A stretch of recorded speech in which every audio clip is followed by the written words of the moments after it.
Kami dari kelompok 5 yang terdiri dari saya sendiri atas nama Angelica Repi, yang kedua Selviani Sumba, yang ketiga Kesha Toniga, yang keempat Julio Handoko, yang kelima Gabriela Manopo, yang keenam Pasca Nadia, yang ketujuh Marcelina Gombo, yang kedelapan Mifa Tumboimbela, yang kesembilan Dwiki Sebastian, yang ke-10 Yusniati Manambe akan mempresentasikan materi kami mengenai modul 5 tentang kertas kerja. Baiklah, kita masuk pada materi yang pertama, yaitu kertas kerja. Nah teman-teman, tahap selanjutnya setelah kita memahami transaksi dan jurnal serta menjurnal ke dalam jurnal umum adalah melakukan posting ke buku besar. Apa itu posting?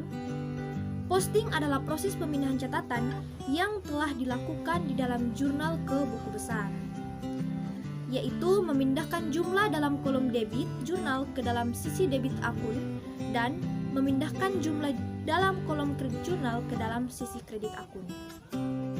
Apa itu buku besar? Buku besar adalah buku yang digunakan untuk menampung akun-akun sejenis. Nah, selanjutnya kita masuk dalam buku besar dan neraca saldo. Setelah pencatatan transaksi ke dalam jurnal, proses akuntansi selanjutnya adalah menggolong-golongkan pos-pos jurnal ke akun masing-masing. Masih ingat pengertian akun? Ya, akun adalah tempat menggolong-golongkan atau mencatat perhitungan dari tiap jenis-jenis harta, utang, dan modal. Kumpulan akun disebut buku besar atau ledger. Akun-akun dalam buku besar lebih dikenal dengan sebutan akun buku besar yang merupakan kedua dan terakhir setelah buku jurnal.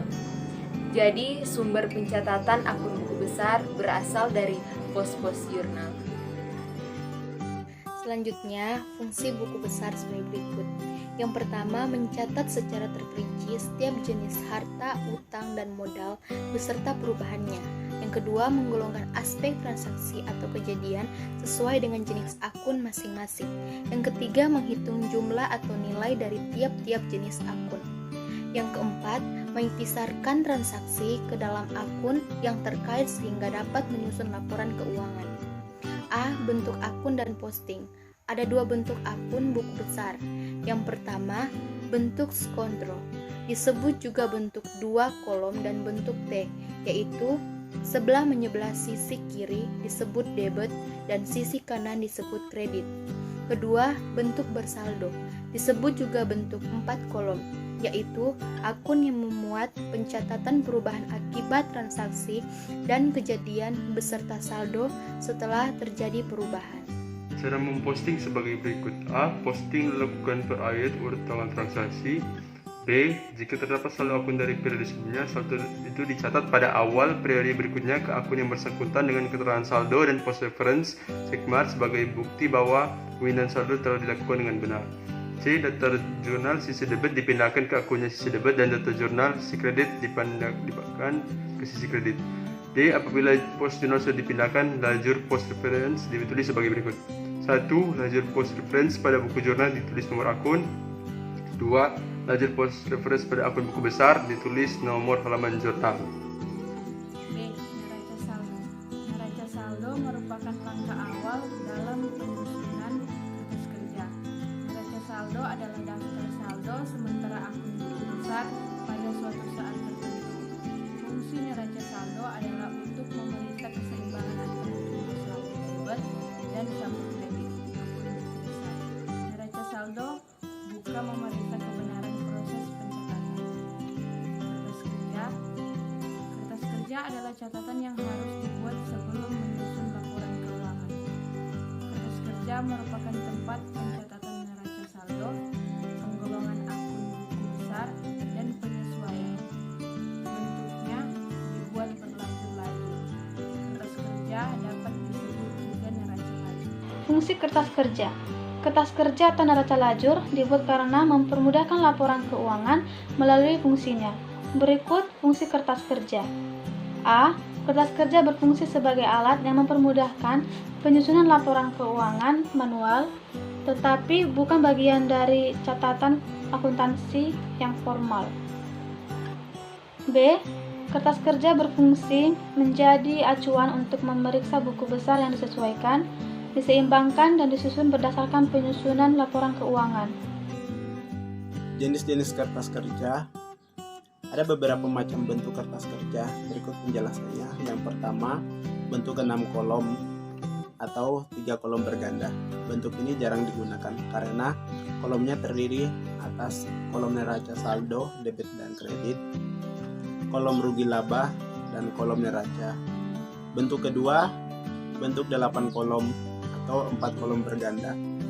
Bentuk kertas kerja ini terdiri atas kolom neraca saldo, kolom penyesuaian, kolom laba rugi, kolom neraca. Yang ketiga, bentuk 10 kolom atau 5 kolom berganda. Bentuk kertas kerja ini terdiri atas kolom neraca saldo, kolom penyesuaian, kolom neraca disesuaikan, kolom rugi laba, dan kolom neraca. Yang keempat, bentuk 12 kolom atau 6 kolom berganda. Bentuk kertas kerja 12 kolom terdiri atas kolom neraca saldo, kolom penyesuaian, kolom neraca saldo disesuaikan, kolom rugi laba, dan kolom modal dan kolom neraca. Selanjutnya, cara membuat kertas kerja. Berikut adalah cara yang paling umum atau paling sering dilakukan. Cara berikut adalah paling mudah untuk membuat kertas kerja.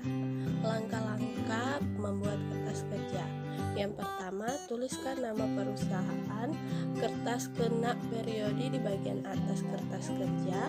Yang kedua, tulis nomor perkiraan dan nama perkiraan, buku besar sesuai kolom masing-masing. Lalu, jumlah saldo buku besar dibukukan ke dalam neraca sisa.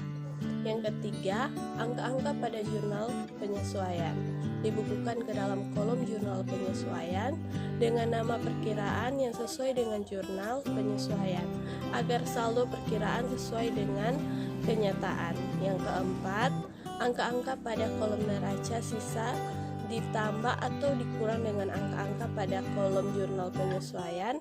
Setelah itu dibukukan ke dalam neraca sisa setelah penyesuaian. Diketahui neraca saldo toko rejeki dapat dilihat pada slide. Data yang ada di toko rejeki telah diinformasikan bahwa perusahaan menggunakan metode pencatatan persediaan metode fisik dengan rekening penyesuaian harga pokok penjualan dengan data penyesuaiannya adalah sebagai berikut. Penyusutan aktiva tetap sebesar 5% setiap tahun atau beban untuk bulan Desember belum diperhitungkan. Beban penyusutannya dibebankan untuk bagian toko sebesar 60% dan bagian kantor 40%. Perlengkapan yang masih tersisa sebesar Rp760.000. Pemakaian perlengkapan digunakan untuk bagian toko 75% dan bagian kantor 25%. Bunga pinjaman di bank yang masih harus dibayar sebesar Rp75.000. Dan juga persediaan barang dagangan akhir periode senilai Rp2.886.000. Berdasarkan data penyesuaian tersebut, maka dibuat jurnal penyesuaian seperti pada slide. Setelah jurnal penyesuaian dibuat, langkah selanjutnya adalah membuat neraca lajur atau kertas kerja. Apabila data yang ada pada toko rejeki dibuatkan kertas kerja, akan tampak seperti pada slide. D. Jurnal penyesuaian. Fungsi jurnal penyesuaian. 1. Menetapkan saldo catatan akun buku besar pada akhir periode hingga sesuai dengan saldo real. 2. Menghitung pendapatan dan beban selama periode bersangkutan. Akun-akun biasanya memerlukan penyesuaian adalah sebagai berikut. Pertama, akun perlengkapan. Kedua, akun biaya yang dibayar di muka. Ketiga, akun aktif tetap. Keempat, akun pendapatan. Kelima, akun beban. 6. Akun pendapatan diterima di muka. Laporan keuangan. Laporan keuangan utama suatu perusahaan terdiri atas laporan laba rugi, neraca, dan perubahan modal. Penyusunan laporan keuangan perusahaan dilakukan dengan bantuan kertas kerja berlanjur. Setelah kertas kerja berlanjur terbuka, maka dipindahkan ke laporan laba rugi, neraca, dan perubahan modal ke dalam bentuk standarnya.